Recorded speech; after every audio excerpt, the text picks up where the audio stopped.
os temas de que trataram os primeiros filósofos, né, especialmente Sócrates, e aquilo que o sujeito vai obter, que o aluno pode obter numa universidade, existe uma sequência de transformações tão grandes, né, que é mais ou menos a distância que existe, quer dizer, entre um animal vivo e uma salsicha. Né? Isso não é, a comparação não é exagerada, né?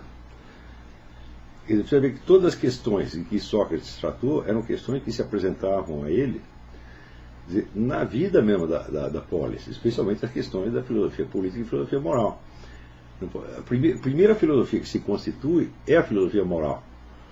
Né? As outras questões aparecem, vamos dizer, em função das discussões que foram aparecendo, que foram brotando das discussões morais e políticas colocadas por Sócrates. Tá certo? Então, agora, se ao longo de 2.400 anos vai se constituindo, vamos dizer, todo um corpo de disciplinas e uma série de instituições destinadas a preservar o seu estudo. Porém, isso vai mudando o próprio conteúdo do que se estuda. Até que chega um ponto que você, quando entra na faculdade, você tem um programa já, né, a cumprir. Tá certo? Esse programa realmente tem pouco a ver com filosofia. Tá certo? Ele tem a ver, vamos dizer, mais com a manutenção de certas rotinas, né, didáticas destinadas a preparar pessoas para que continuem a mesma atividade. Quer dizer, uma atividade que se autorreproduz indefinidamente. Né? O sujeito que vai estudar filosofia geralmente vai ser professor de filosofia. Tá certo?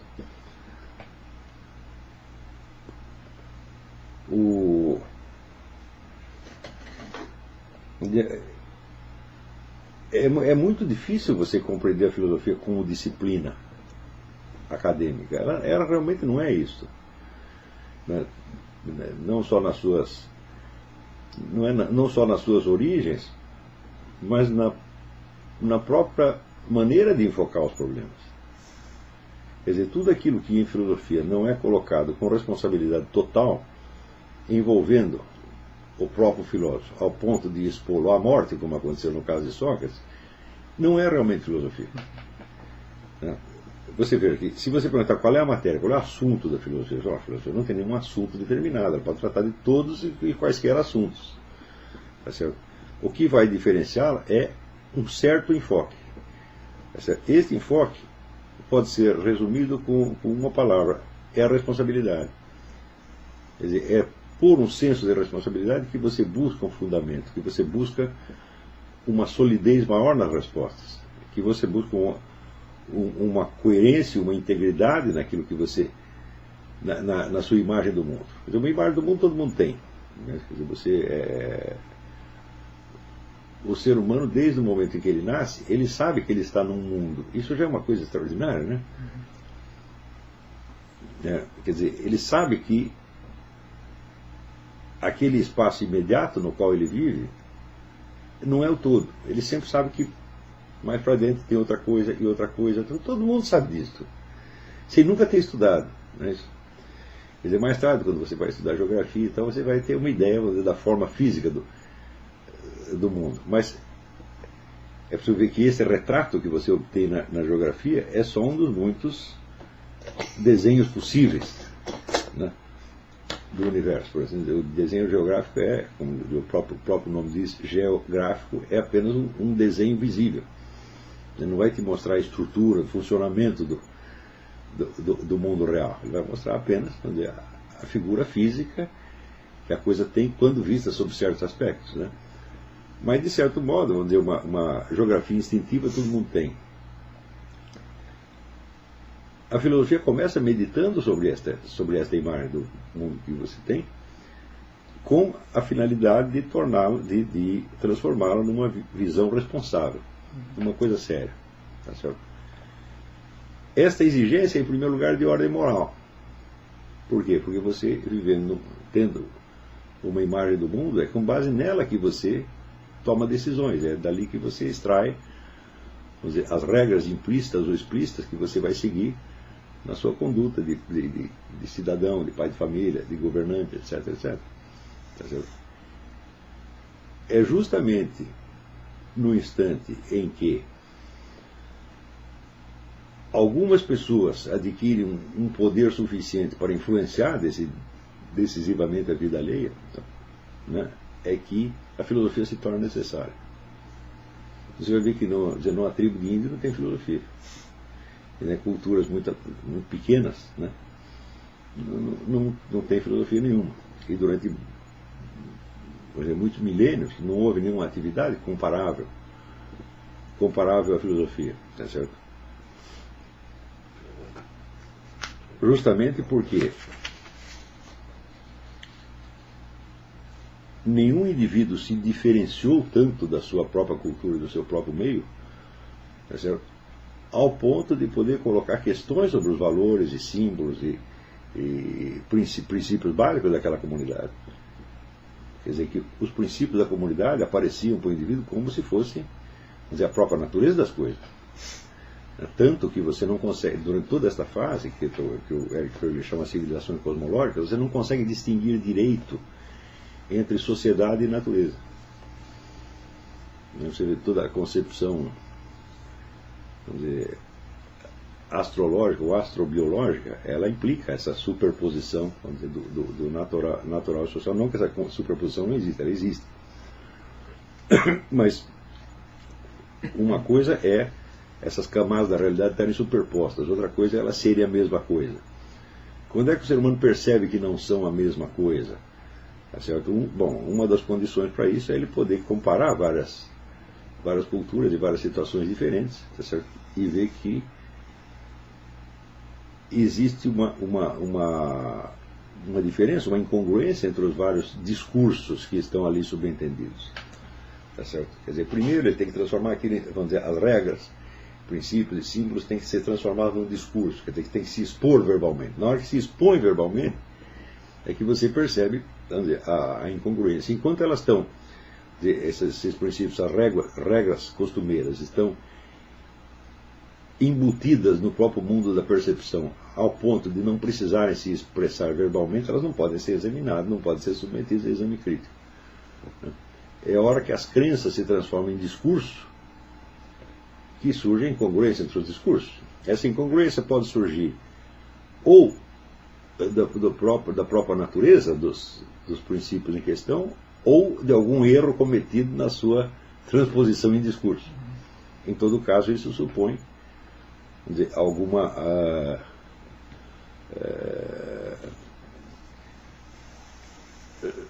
supõe a possibilidade de um confronto. E aí esse confronto justamente é o que Sócrates começa a fazer.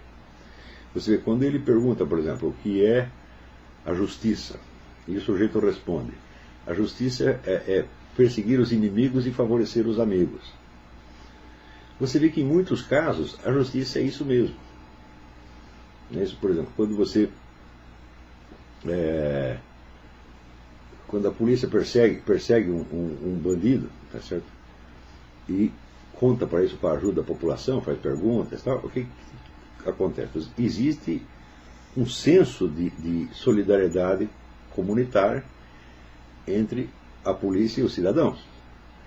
E o ladrão, o assassino, o bandido é visto como inimigo dessa comunidade, tá certo? Então, você não pode dizer que esta definição está completamente errada, tá certo? Ela só fica errada, né, na hora que você percebe que os ladrões e assassinos também têm amigos e que eles se juntam contra nós. E que daí você tem, então, vamos dizer, duas justiças opostas. Se existem duas justiças opostas, então essas duas justiças opostas já não podem ser superpostas à ordem cósmica, como se fosse a mesma coisa.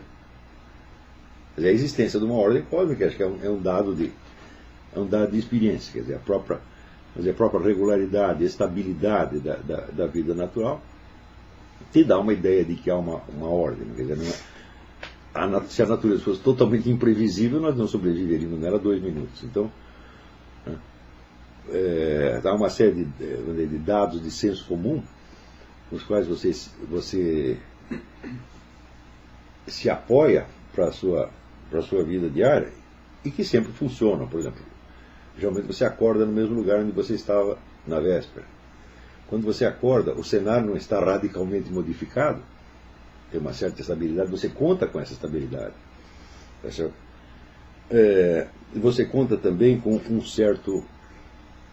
uma certa expectativa da duração das coisas.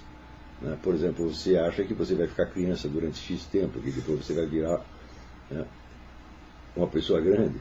Né? Você não espera ficar criança durante 200, 300, 400 anos. Você sabe que os outros passaram por isso e que você vai passar mais ou menos pela mesma coisa.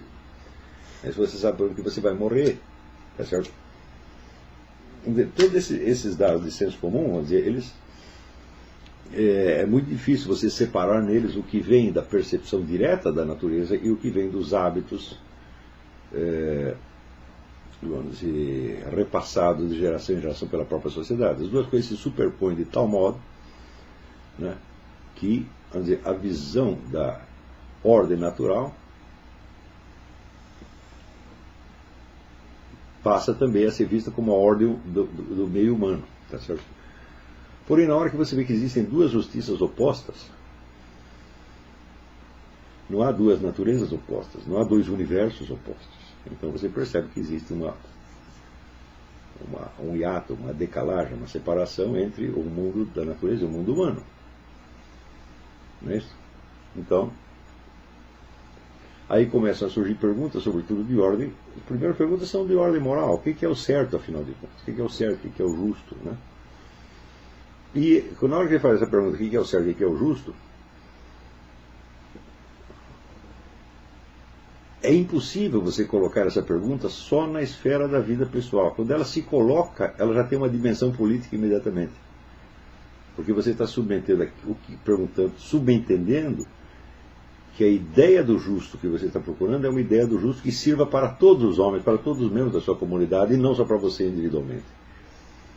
Tá certo? Então é por isso que a primeira filosofia que surge é a filosofia política e a filosofia moral. Num primeiro momento, ainda confundidas. Não é isso? E essas perguntas, vamos dizer, são colocadas por causa de vamos dizer, incongruências e dificuldades que você percebe na própria vida social. Então, a única maneira de você preservar essa atividade chamada filosofia no seu sentido originário seria você sempre partir disso. Não é isso? E não, vamos dizer, de um programa pré-concebido. Mesmo que esse programa, vamos dizer, vá repassar aos alunos todo o material técnico desenvolvido ao longo desses 2.400 anos, esse material técnico tem uma origem, ele tem uma inspiração, ele tem uma razão de ser. E o que é propriamente filosófico nele não é a natureza dos meios técnicos, e sim a razão que os gerou. Por exemplo, você vai dar um curso de lógica. Diz muito bem, mas por que apareceu lógica? Por que tem que existir uma lógica?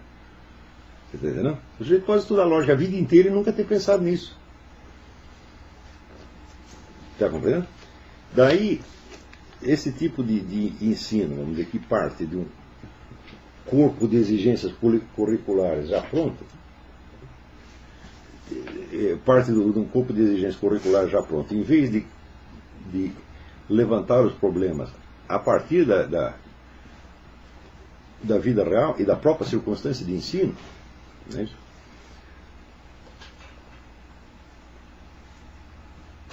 Pode provocar, pode ter como resultado uma alienação tão grande, mas tão grande, mas tão grande, que você vai ver depois alguns dos trabalhos acadêmicos melhores e mais bem elaborados, né,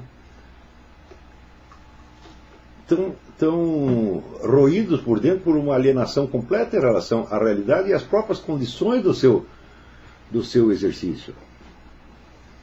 Por exemplo, eu vejo que existe uma imensa variedade de estudos, por exemplo, sobre as lógicas paradoxais. Quer dizer, olha, eu não conheço nenhuma lógica paradoxal